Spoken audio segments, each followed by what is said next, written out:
जय हिंद दोस्तों, कैसे हैं आप लोग। तो आशा है आप लोग बहुत अच्छे होंगे। तो शुरुआत करते हैं। आज हम लोग का जो है मेन टॉपिक्स है जिसका नाम क्या है, तो उत्तर वैदिक काल, जिसे हम लोग जो है इंग्लिश में लेटर वैदिक इरा भी कहते हैं, लेटर वैदिक पीरियड भी कहते हैं। तो इसको इसका जो है टाइम पीरियड क्या है, तो ये हम लोग देख लेते हैं। इसका टाइम पीरियड है 1000 बीसी से 600 बीसी तक। बीसी आप लोग नहीं समझ पा रहे हैं तो मैं बता दूं। तो बीसी जो है, देखिए जैसे कि आज कितना चल रहा है, तो आज है 2024, ठीक है। कितना चल रहा है, 2024 चल रहा है। लेकिन आप लोग कल्पना करिए, ये जो 2024 चल रहा है, कभी ना कभी तो एक से स्टार्ट हुआ होगा, पहला। ठीक है। तो इसी पहले को क्या कहते हैं, इसी पहले को हम लोग एडी कहते हैं। यानी आज कौन सा चल रहा है, तो 2024 एडी चल रहा है, जिसे एनो डोमिनी भी कहते हैं। यानी कितना हुआ होगा, 1 एडी से शुरुआत हुआ होगा। समझ में आ रहा है, 1 एडी। ठीक है। तो 1 एडी से मान लीजिए जब शुरुआत हुआ होगा, ठीक है। तो 180 के देखिए, अब जितने पहले जाएंगे उतने आप लोग क्या करेंगे, तो बीसी जो है गिनते जाएंगे। 1 BC, 2 BC, थ्री बीसी, यानी उससे 600 BC पहले। समझ में आ रहा है। 1 BC, 2 BC, 3 BC, यानी 1 साल पहले, 200 साल पहले, 300 साल पहले, यानी 600 साल पहले मान लीजिए। बीसी मतलब 600 साल पहले। इसको बिफोर बिफोर क्राइस्ट कहते हैं। इसकी कहानी क्या है, तो 180 को क्या माना गया है, तो जो है ईसा मसीह का जो है जन्मदिन माना गया है। वैसे रियल नहीं है, लेकिन जन्मदिन माना गया है कितना, 180। समझ में आ रहा है आपको। तो ये सारी चीज़ें हैं, ठीक है। तो चलिए थोड़ा सा हम लोग इंट्रोडक्शन देख लेते हैं अपने क्लास शेड्यूल के बारे में, आखिर हम लोग का क्लास कब से चलता है, किस चीज़ के लिए हम लोग पढ़ा रहे हैं, आखिर ये सिलेबस किस चीज़ के लिए है। देखिए, अगर यदि आप जो है 1 डे एग्जाम की तैयारी करते हैं, किसी भी एग्जाम की, अगर आपकी एग्जाम में अगर जीएस पूछा जा रहा है, तो आप इस क्लास में आए हैं, तो भाई एकदम बहुत अच्छा किए। आप इस क्लास को आइए और करिए, ठीक है। अगर आप आरपीएफ का दे रहे हैं, ठीक है ना, कोई अगर यूपीपी का भी एग्जाम जो होने वाला है उसका दे रहे हैं, या किसी भी स्टेट के अगर पीसीएस के एग्जाम दे रहे हैं, बिहार का हो गया, यूपी का हो गया, पीसीएस के एग्जाम दे रहे हैं, तो आप पीसीएस वाले क्या करेंगे, तो सारी बातों को नोट्स करेंगे, ठीक है। लेकिन जो वनडे वाले जो होंगे क्या करेंगे, तो इसका जो वन लाइनर होगा उसको पॉइंट में आप लोग उसको नोट करिएगा, ठीक है। लेकिन अगर कोई पीसीएस का तैयारी कर रहा है, तो सारे जो इस तरह जो बना हुआ है उसको आप देख कर जो है, जैसे कि आप पहले लिख लेंगे परिचय, साहित्यिक स्रोत, इस मतलब एक पॉइंट ऑफ व्यू से पढ़ेंगे, स्ट्रक्चर से पढ़ेंगे। लेकिन अगर वनडे की तैयारी करते हैं, तो आप पॉइंट वाइज जो मैं बताऊंगा उसे आप देख लेंगे, ठीक है। इतना बहुत है। तो ये चीज़ याद रखेंगे कि ये जो है कंप्लीट जीएस है। आप किसी भी एग्जाम को तैयारी करते हो, आप इसे करिए। आपका एग्जाम में सफलता लेने से आपको कोई रोकेगा नहीं, ठीक है ना, क्योंकि ये क्लास अपने आप में कंप्लीट है। बाकी ये क्लास लाइव होती है, ठीक है ना। लेकिन 5-6 दिन थोड़ा लाइव नहीं हो पाएगी, तो लाइव होने के लिए थोड़ा सा वेट करना होगा। फिर जब हम लोग लाइव करेंगे तो सारे आपके डाउट ले लेंगे, ठीक है। बाकी अगर आपके डाउट हो तो कमेंट कर सकते हैं। आपका शॉर्ट वीडियो के माध्यम से मैं इस समय डाउट आपका जो है क्लियर कर दूंगा, ठीक है। तेरा हम लोग का उत्तर वैदिक काल, ठीक है।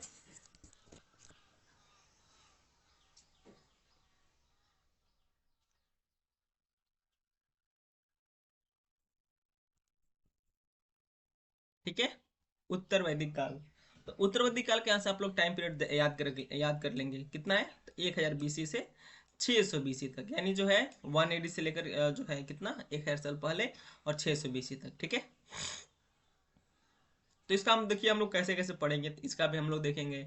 परिचय देखेंगे, इसका स्रोत देखेंगे, साहित्यिक स्रोत देखेंगे, फिर इसका पुरातात्विक स्रोत देखेंगे, भौगोलिक विस्तार देखेंगे, ठीक है ना, फिर आर्थिक जीवन, सामाजिक जीवन, और जो है राजनीतिक जीवन, धार्मिक जीवन, इन सारे पॉइंट को जो है हम लोग देखेंगे, ठीक है।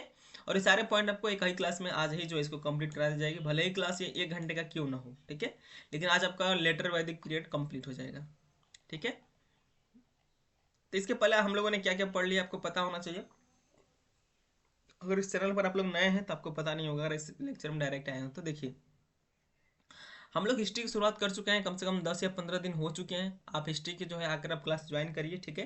तो इसमें हम लोग देखिए हिस्ट्री में जो है जो बेसिक चीज़ें हैं ना, जहाँ से पाषाण काल से शुरू होता है, यानी पत्थरों का काल, तो हम लोग वहाँ से शुरू किए हैं। और उसके पहले मैंने आपको जो है स्रोत, इतिहास का जो सिलेबस होता है उसको हम लोग कैसे पढ़ेंगे, सारे पॉइंट को मैंने वहाँ पर बता रखा है। यानी आपको कहीं भी कुछ भी छूटा हुआ नहीं मिलेगा। संगम काल तक जो भी है हर चीज़ आपको जो है मिलेगा। अभी एंशियंट हिस्ट्री चल रहा है, कंप्लीट होगा तो हम लोग आगे आगे आगे बढ़ते चलेंगे, ठीक है। बाकी आपकी क्लास हो ही रही है, तो चलिए देखते हैं। देखिए, इसका परिचय क्या है, तो देखिए उत्तर वैदिक काल तक आते आते जो है समाज वर्ण व्यवस्था पर आधारित हो गया था, ठीक है। जो आपने ऋग्वैदिक काल में देखा कि जो समाज है वर्ण व्यवस्था पर आधारित तो थी, समझ रहे हैं। लेकिन अभी भी यहाँ पर क्या था, तो जो है कर्म आधारित था, समझ रहे हैं। यानी जो है देखिए वर्ण आपको पता होगा,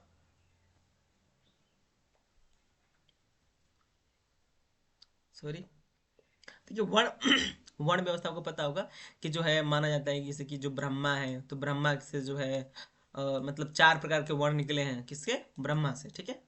मतलब बता रहे हैं इनके अनुसार, एक हो गया ब्राह्मण, सबसे ऊपर है क्षत्रिय, फिर से वैश्य और शूद्र, ठीक है। तो ये जो हो गए, लेकिन देखिए जब स्टार्टिंग में क्या था ना, जब समाज जब बना था, निर्मित हुआ था, तो उस समय जो ये व्यवस्थाएं हैं, यानी जो क्षत्रिय है, जो वैश्य है, जो पुरोहित है, ये कब बनेगा, तो कर्म आधारित है, याद रखेंगे क्या था, कर्म आधारित, यानी जो व्यक्ति जो जैसा काम करेगा वो उस जो है श्रेणी में, उस वर्ण में चला जाएगा। ये कब का सिस्टम है, तो स्टार्टिंग फेज का सिस्टम है, ऋग वैदिक काल का। लेकिन उत्तर वैदिक काल में आप जो है इसे नहीं देखेंगे, आप क्या देखेंगे, तो ये कंप्लीटली क्या हो चुका है, तो जन्म आधारित हो चुका है। क्योंकि आज इसमें हम लोग देखेंगे कि जो राजा है, ठीक है ना, जो राजा हम लोगों ने देखा था इसके पहले जो है ऋग्वैदिक काल में, कि राजा जो है क्या है, तो राजा जो है वंश अनुगत नहीं है, वो जो है जन्म आधारित राजा निश्चित नहीं हो रहा है, ठीक है ना। राजा टट्टू सा है, उसके पास कोई सेना नहीं है, वो जो है उतना विकसित नहीं है। लेकिन इसमें आपको देखने को नहीं मिलेगा, यहाँ पर आपको जो है राजा का जो पोजीशन है और जो उसकी महत्वाकांक्षाएं हैं, महत्व है, बढ़ता चला जा रहा है।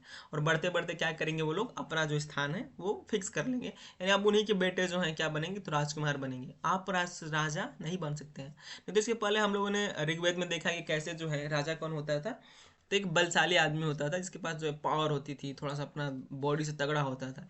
लेकिन यहाँ पर आपको ये चीज़ें नहीं मिलेंगी, तो ये चीज़ें याद रखेंगे। तो ये वर्ण व्यवस्था का जो सिस्टम है, ऋग्वेद में नहीं था, वर्ण व्यवस्था था, ठीक है, शुरुआत हुआ था, लेकिन ये किस पर था, तो कर्म आधारित पर। तो इसमें एक जो है मिला है, एक साक्ष्य मिला है कि यह देखने को मिलता है, शायद इसमें इस पीडीएफ में दिया होगा, मैं तब बताऊंगा। देखिए तो ये दिया हुआ था कि एक ही पिता के तीन बेटे थे, समझ रहे हैं।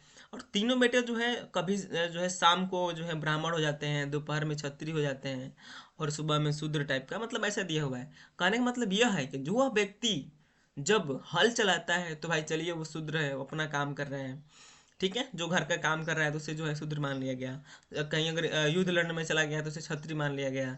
और जो है पढ़ने लिखने चला गया है तो क्या था, तो ब्राह्मण हो गया, यानी पुरोहित हो गया, समझ रहे हैं। यानी किस पर था, तो कर्म आधारित था। लेकिन बाद में इसे क्या किया जाता है, तो जन्म आधारित कर दिया जाता है, और एक सीमा बना दी जाती है कि आप लोग जो है मेरे अंदर नहीं आ पाएंगे। यानी आज भी आप देखते होंगे कि जो है अलग अलग वर्णों में शादी करना बहुत मुश्किल है। तो ये क्या है, तो उसी समय का सिस्टम जो है आज भी चला आ रहा है, ठीक है। तो इसकी शुरुआत कब हुई थी, तो उत्तर वैदिक काल में, तो इसको याद रखेंगे, समझ में आ रहा है। तो इसमें समाज कैसा हो गया, तो वर्ण व्यवस्था पर आधारित हो गया। अब देखिए उत्तर वैदिक काल में जो राजा है, ठीक है ना, तो अब क्या होता है कि राजा की अवधारणा आ जाती है, वो भी कंप्लीट रूप से। उत्तर वैदिक काल में आर्यों का जो विस्तार है, ठीक है, वो जो है मतलब पूर्वी विस्तार हो चुका था आर्यों का, ठीक है। पूर्वी विस्तार मतलब देखिए ये हम लोग कैसे कि भारत है, ठीक है, ये भारत हो गया। ये कहाँ से आए थे, इधर से, तो ये क्या है, ये आपका पश्चिम हो गया। तो इधर से ये लोग इधर बढ़ रहे हैं, इस साइड, यही जो पूर्वी है, यानी इधर जो है बिहार साइड आप मान सकते हैं, ठीक है।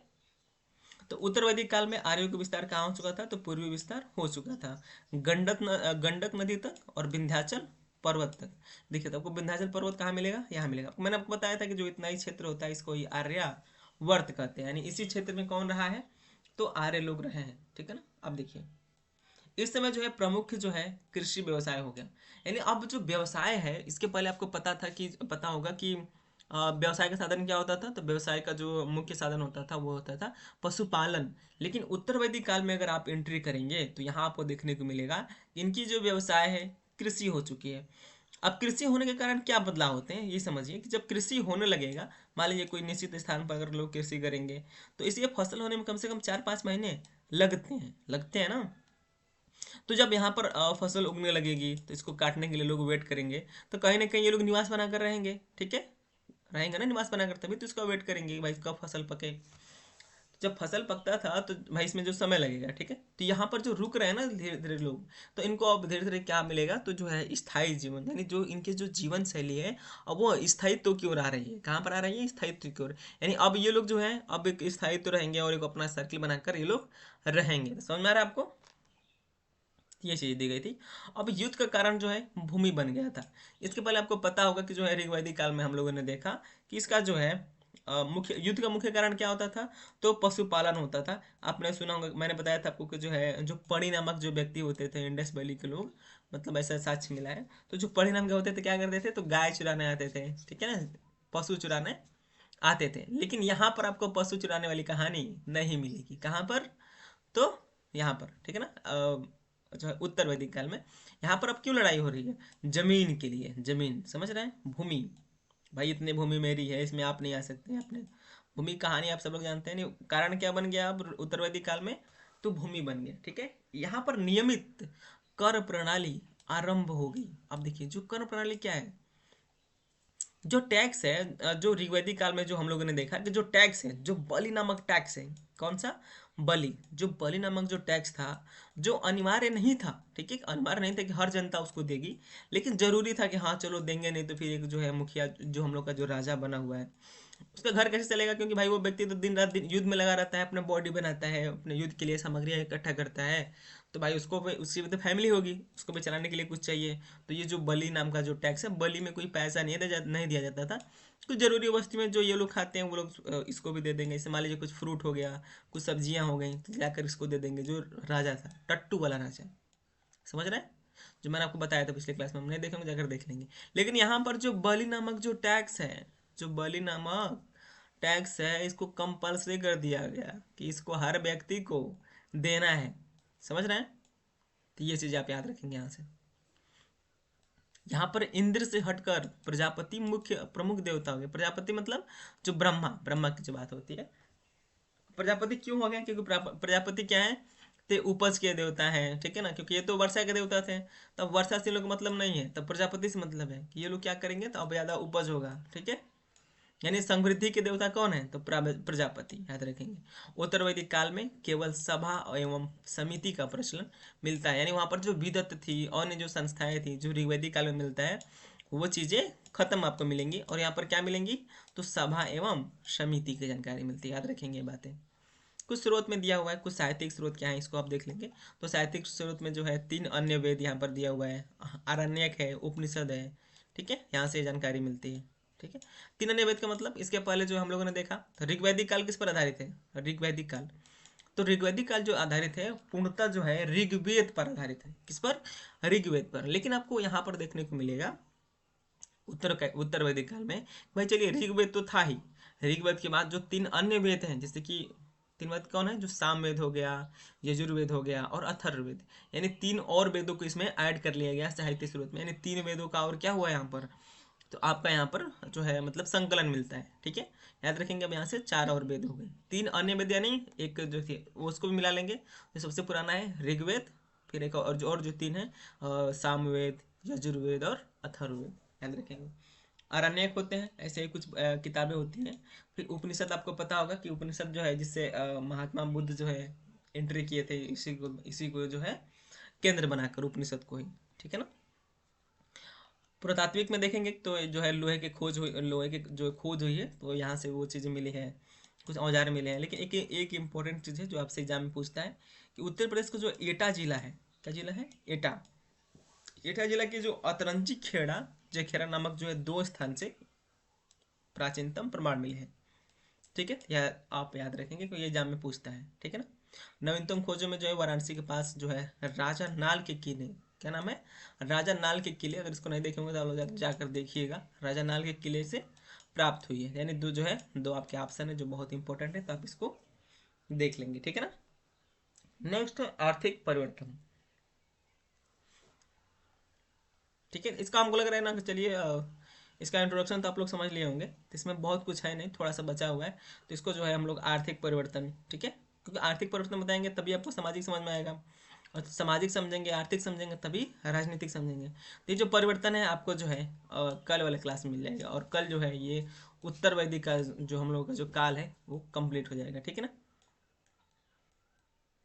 तो आज के लिए बस इतना ही गाइस। Thank you. कोई डाउट हो तो आप लोग प्लीज़ कमेंट करें। धन्यवाद।